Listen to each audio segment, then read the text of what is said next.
What's going on, everybody? Welcome to the Roughnecks. I'm Ragnar, your host, and I want to talk to you about this exciting game that I've been playing a lot of lately, Wartales. Wartales is one of those games that I think still slides into the radar, but it's very Dungeons and Dragons esque, and it's a big group role playing game. So you start as this small group of mercenaries. You pick your beginning. You have different things that you can choose from.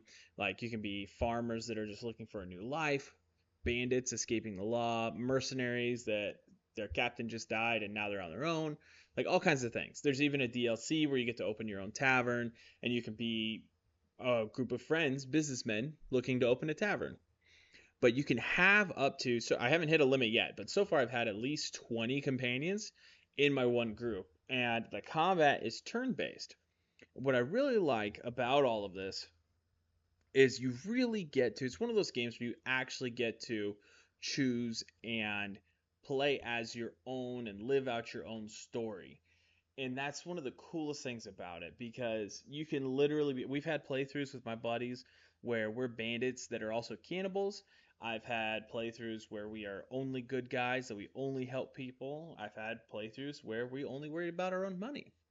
But War Tales has been one of those games that's really just kind of hung on to me through the couple of years that it's been out now. Their 1.0 came out in the last year. They've had some good DLCs for it as well. Um, you can have up to four-person co-op. I believe it's a limit of four-person, but each of you can pick members of the group that you are permanently in charge of, like they're your characters. And there is a permadeath system. So if your character really dies in battle, that's it. They're gone. They're dead. So don't get really hung up on anybody, unless you're like me, who tries to never lose anybody. And yes, I've restarted a couple of battles because I thought it was bullshit that my guy died when he shouldn't have died. He should have been able to live one more round so I could have patched him and healed him. But I digress. War Tales is a fantastic game.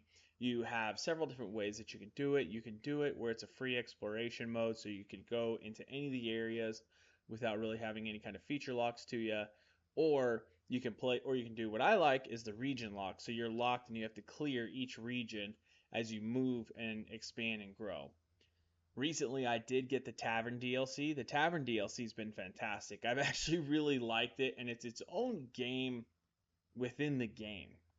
Um, it's very cool being able to have a business that you're able to turn a profit in, that you can literally, once you start making enough money, you can pull gold out for yourself and go spend it on new armor, spend it on equipment, alcohol, whatever you want to spend it on in the game. And the story of it all has been really good. The writing's been really good. When I first started playing, they didn't have any voice acting. Now they've got some fantastic voice acting in there. The choices that you make have consequences down the road as well, and it's just one of those games that comes along that it's timeless. You can play it 5 times, 5 different ways, and never run into the same situation really, and have it go the same way. So it's one of my top contenders that is always installed. I always have it that if I'm bored, I don't want to play with anyone, or if I want to do my own thing, or I can just sit here and kind of click and move around the map. It's a fantastic game, and I think you guys should check it out. If you do like it, leave a comment. Tell me what your favorite feature is. If you don't like it, leave a comment. Tell me why you don't like it. Either way, it's your world. Do what you want. Welcome to the Roughnecks, and have a great week.